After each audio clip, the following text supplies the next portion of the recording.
Chosen one, on August 20th, do not rush past this moment as though it were only another square on the calendar. The thought that God has marked an encounter capable of touching your loneliness may be meeting you because your heart has grown tired of carrying silence without understanding what it means. You may have awakened with a tight chest, reached for your phone, and found no message that could explain why this day feels unusually near. You may have smiled through ordinary conversations, while a quieter question remained underneath everything. How long must I keep walking alone? The promise before you is not a guarantee that a particular person will appear on a particular date, but an invitation to recognize what God may be forming in you as you wait. August 20th can become a marker of reflection, a day to notice where loneliness has shaped your expectations and where hope is beginning to breathe again. The encounter you long for may involve companionship, reconciliation, a new community, or the renewed presence of God in a room where you thought you had been forgotten. If you have sensed that this season matters but cannot name whether it is ending, changing, or preparing you, the secret calendar of the chosen can help you identify the season you are living and understand why it feels significant without forcing an answer. To access the ebook, go now to the top of the comments and click the link in the pinned comment. Then return to this message with the question still open, because your loneliness is not the whole truth about your life. Something in you is learning to receive without demanding that hope arrive in the shape you imagined. You know how loneliness appears in places other people rarely see. It is present in the second cup left untouched on the kitchen counter, in the quiet after you lock your door, and in the moment you type a message before deleting it because you do not want to seem needy. It follows you into work where your hands complete familiar tasks while your mind keeps listening for a voice that does not come. At night, the room may be dark, but your thoughts remain bright with questions, memories, and imagined conversations. Your shoulders carry the weight of having to explain yourself to no one and to everyone at the same time. You can be surrounded by people and still feel as if your inner life has no witness. That kind of solitude does not always mean you lack relationships. Sometimes it means you have not felt truly received within them. You may have learned to become useful, agreeable, strong, or quiet because needing company seemed dangerous. Yet the heart was not designed only to perform responsibilities. It was also made to be known, to give love, to receive love, and to rest in a belonging that does not have to be earned each morning. So when this title speaks of an encounter that ends your loneliness, listen beneath the emotional intensity. It is not asking you to treat August 20th as proof that a guaranteed relationship, reunion, or supernatural event must occur. It is asking you to examine what kind of loneliness you are carrying and what kind of encounter would truly answer it. Sometimes the first answer is not a new person, but the courage to stop hiding your honest need from God. Sometimes it is the wisdom to leave a connection that keeps you emotionally abandoned while appearing close.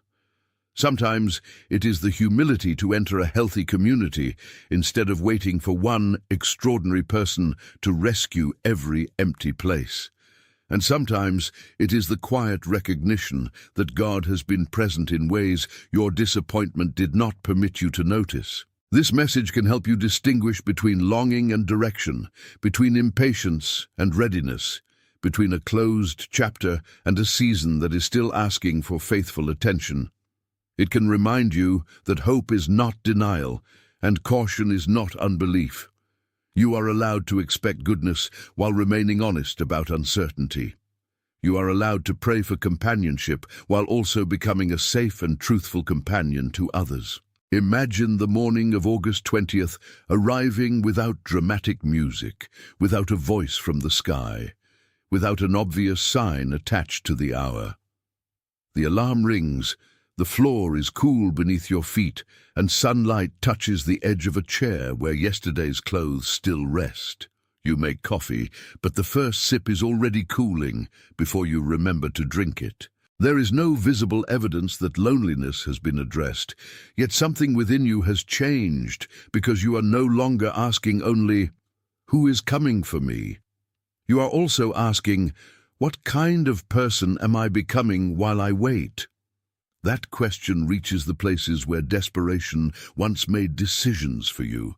It asks whether you have confused intensity with intimacy, attention with love, and being wanted with being known. The empty chair may still be empty, but it no longer has authority to define your worth. Your hands may still tremble slightly as you consider the future, but your breathing is no longer governed entirely by fear. The encounter you need may begin with an honest encounter with yourself before God. You have probably noticed that certain seasons make ordinary details feel charged with meaning. A date returns, a familiar song appears, a dream lingers, or a sentence from Scripture meets you at the exact moment your mind is exhausted. Recognition is real, but recognition is not proof that every interpretation is correct. Your heart can notice a meaningful invitation without turning it into a prediction. The wiser question is not, "How can I force this day to fulfill my longing?" but "What is this day helping me see about the way I have been waiting?" If you have been waiting without knowing whether the silence means preparation, closure, redirection, rebuilding, or a new beginning, the secret calendar of the chosen offers a steady way to examine those possibilities and organize your prayer without panic. Many readers who arrived feeling confused or tired of waiting said the material helped them understand their season more clearly, organize their prayers, or stop interpreting every silence as abandonment. To access the ebook, go now to the top of the comments and click the link in the pinned comment. Then bring that clarity back into your actual life, where discernment must shape conversations, boundaries, choices, and patience. The ache in your chest may not disappear instantly, but it can stop being the only voice explaining what your life means. The first opposition you face is not always a person standing against you.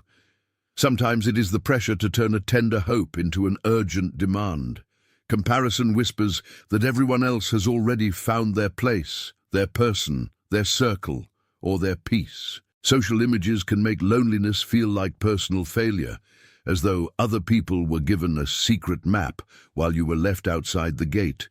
Fear then urges you to accept any attention, reopen any harmful door, or call any attachment destiny simply because it interrupts the silence. You may feel tempted to measure divine care by visible movement, but visible movement can be misleading. A crowded schedule can hide an empty heart, and a quiet season can contain deep formation. Do not let urgency choose what wisdom would refuse. The fact that you desire an encounter does not mean every encounter is meant to remain. The fact that you have been alone does not mean you should bargain away your peace for temporary company. God's care is not proved by how quickly a vacancy is filled. It is also revealed through the clarity that keeps you from filling it with what cannot hold you. Think of Hannah, who carried a private grief into the presence of God when the people around her could not interpret her pain accurately. She prayed so deeply that Eli misunderstood her. Yet her misunderstood prayer was not wasted. Her story does not give you a formula for receiving the exact outcome you want on the date you name. It shows something more grounded. A person can bring an unspoken ache into God's presence without disguising it, and that honest movement can change how she carries herself afterward. You may do something similar in an ordinary room. You may sit at the edge of your bed, place both feet on the floor, and speak plainly about the loneliness you have been trying to make sound spiritual. You may tell God that you want companionship, that you are tired of pretending you do not, and that you need wisdom more than fantasy. Then you may wash your cup, answer your responsibilities, and carry the prayer into the day. The encounter begins not because you manufactured a sign, but because you stopped making loneliness your secret master.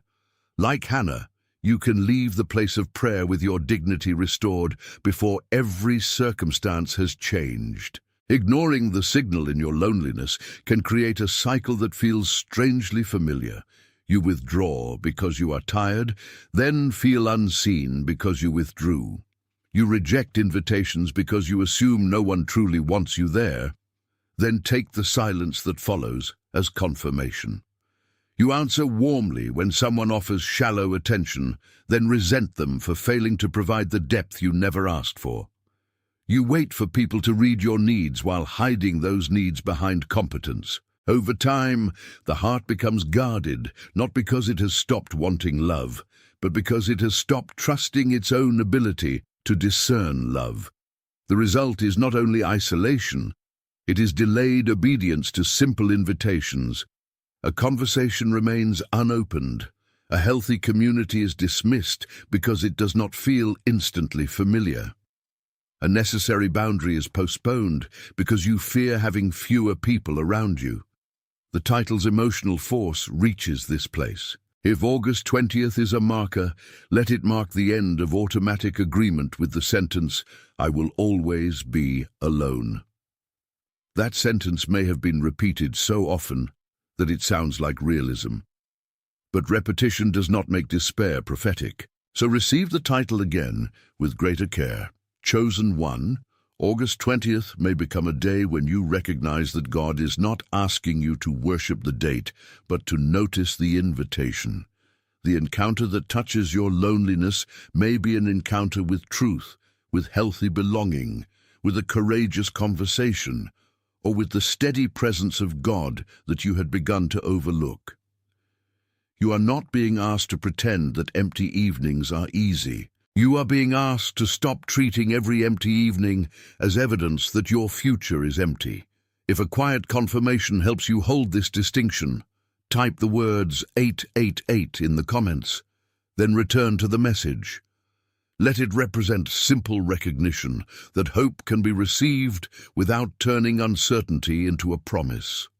Your life does not become more spiritual because you make a public declaration, and nothing in the unseen world is manipulated by your words. The value is in the pause, the honest acknowledgement, and the decision to let a wiser interpretation replace an old conclusion.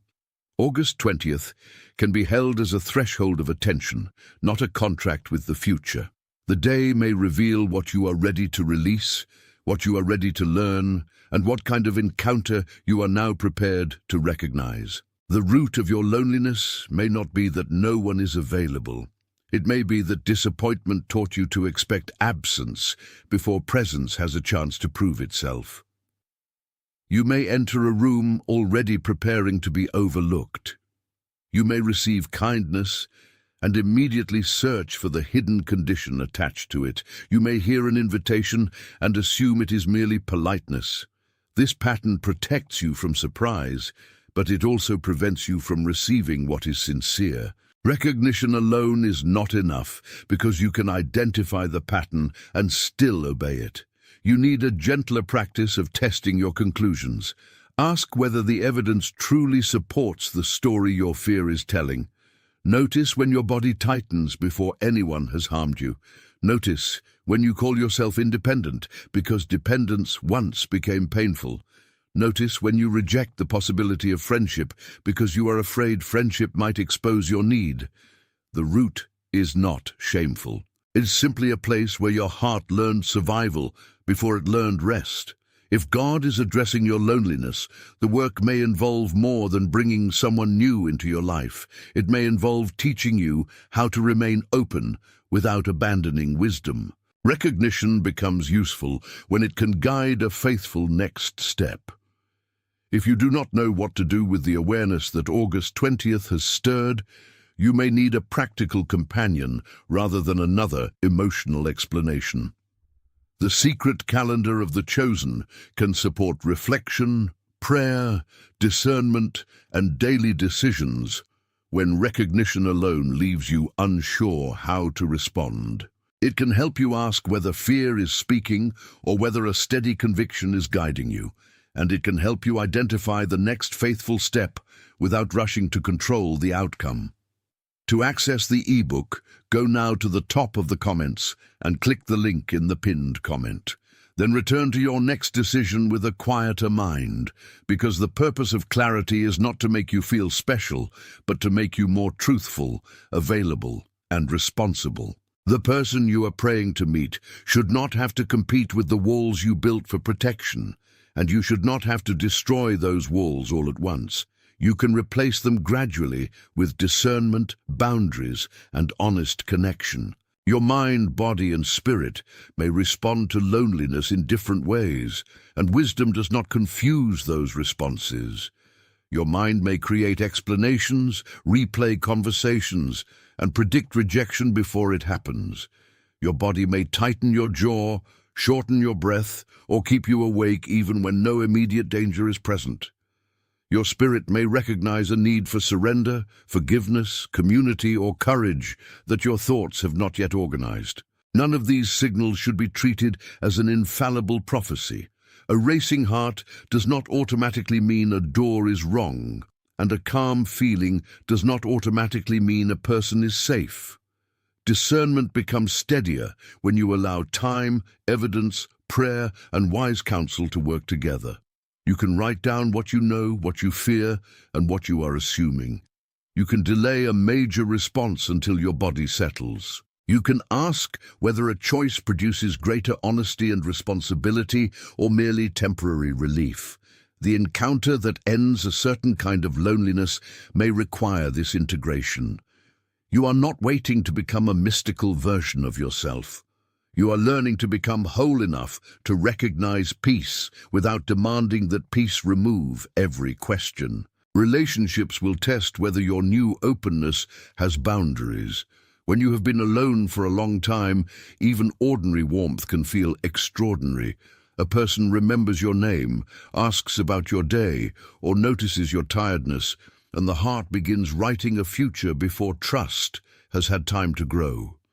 That does not make you foolish, it makes you human, but it does mean you should let consistency speak louder than intensity. Healthy connection does not require you to abandon your convictions, hide your questions, or accept confusion as proof of depth.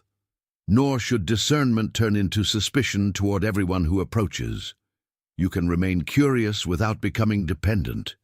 You can receive friendship without assigning it a destiny.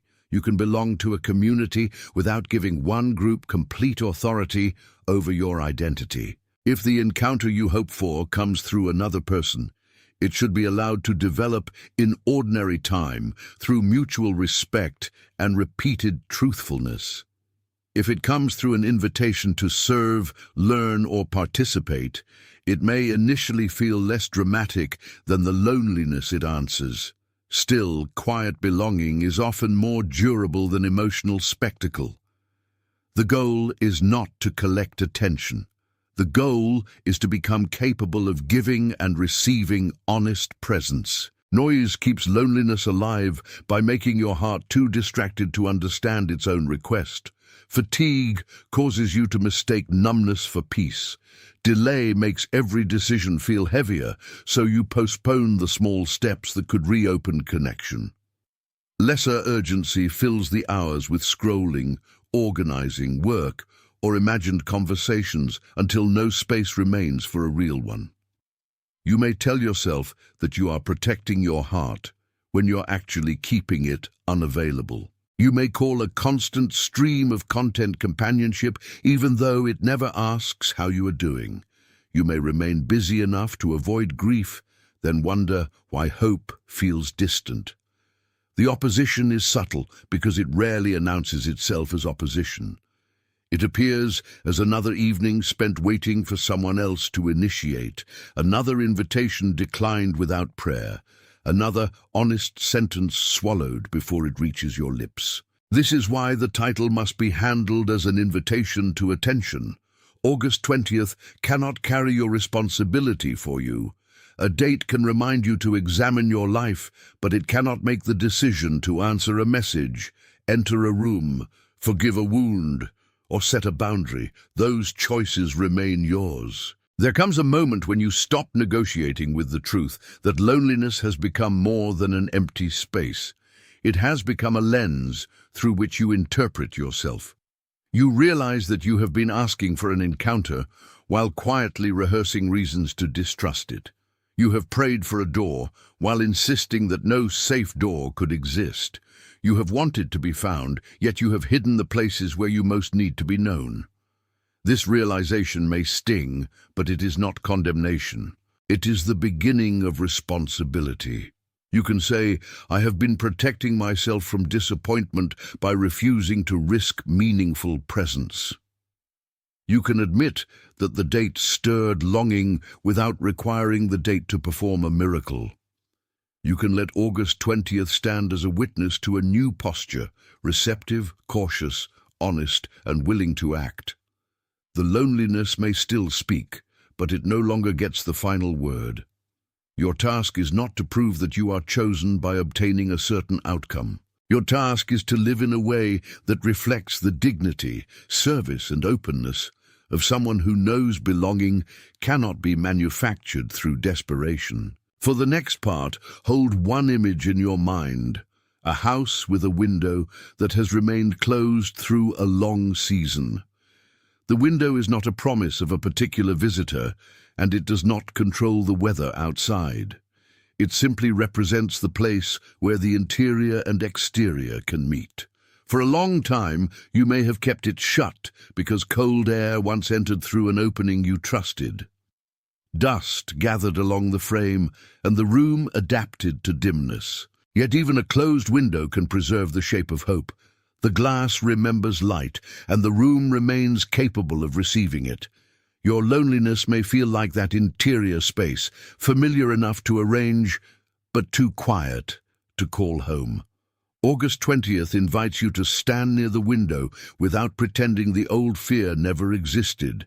You can examine the latch, you can clean the sill, you can decide whether the opening needs repair, protection, or simply a small movement toward fresh air. The encounter that touches your solitude may begin with this careful willingness to open, not wide enough to abandon wisdom, but far enough to stop confusing darkness with safety. Inside the house, formation has been taking place where no one applauded it.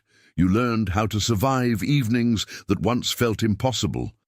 You discovered that you could prepare a meal, finish work, pray through a difficult hour, and wake again after a night of restless thought. You developed compassion for people whose loneliness remained invisible. You became more observant of tone, absence, and the small ways people ask for care without using direct words. These developments do not mean the solitude was good in every way, but they show that nothing has been wasted simply because it was painful. The closed window protected certain things while also limiting the room. It kept out some harmful weather, but it also kept in stale air. Now you are learning the difference between preservation and permanent closure. You do not have to despise the defenses that helped you reach this point. You only need to stop asking them to govern a season they were not designed to govern. What formed in private can become wisdom in public. What once made you withdraw can become the sensitivity that helps you welcome another person without trying to control them. The window also explains why the opening may have been delayed. There were seasons when the weather outside was genuinely harsh. There were relationships that taught you to protect your interior life. There were words spoken against your worth that made exposure feel dangerous. There were moments when you opened too quickly and blamed yourself for the storm that followed. The frame may have warped from repeated pressure, making even a simple movement difficult. None of that proves that a dramatic breakthrough is close, and it does not mean every delay was secretly arranged for a guaranteed reward. It means your hesitation has a history, and understanding that history can make your next choice more compassionate. Perhaps the resistance you feel is not an enemy announcing that something wonderful must happen immediately. Perhaps it is the natural tension of changing a habit that once kept you safe. You can honor the protection while updating the practice. You can ask what belongs outside, what belongs inside, and what kind of opening permits light without surrendering your whole house to every passing storm. Then one morning the room begins to change because you touch the latch. The movement is small enough that no one outside would notice, yet the air inside responds. A curtain shifts, dust becomes visible. You realize that the darkness was not evidence that the sun had disappeared. It was evidence that the room had been closed for a long time. The opening does not reveal a guaranteed person waiting on the other side. It reveals possibilities that had been impossible to see from behind the glass. A neighbor carrying groceries, a tree moving in the wind, a path you had forgotten existed. Your loneliness is not erased by one motion, but your relationship to it changes. You are no longer sealed inside the belief that nothing can reach you. You can send a greeting. You can step onto the porch. You can receive the morning without demanding that it explain the entire future. In this way, August 20th becomes a marker of movement rather than a deadline. The encounter may be a conversation, an invitation, a renewed prayer, or the recognition that you are finally ready to participate in the life you kept observing from behind a barrier. The open window does not make you careless. It makes you discerning in a different way. You notice the difference between clean air and smoke, between a gentle breeze and a dangerous storm, between a voice that welcomes truth and one that demands surrender. You do not have to welcome every person merely because you are tired of being alone. You do not have to interpret every opportunity as an answer. You can stand at the window and remain present to what is actually there. This is where the title's promise becomes responsible. The encounter that ends a particular loneliness may not be the arrival of someone who completes you. It may be the moment you recognize that you can inhabit your own life again and allow others to meet you there.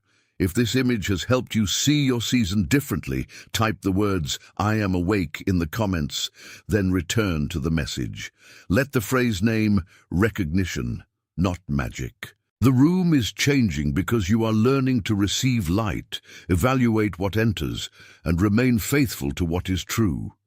Your openness can have a boundary, and your boundary can still leave room for love. When you return from that image, remember that the window is not the destination. It represents a posture.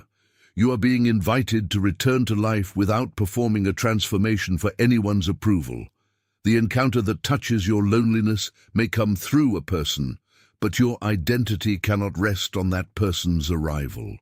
It may come through a community, but your belonging cannot depend on being constantly affirmed by the group. It may come through deeper communion with God, but that communion will also teach you to move toward people with humility and care. The important change is that you no longer wait.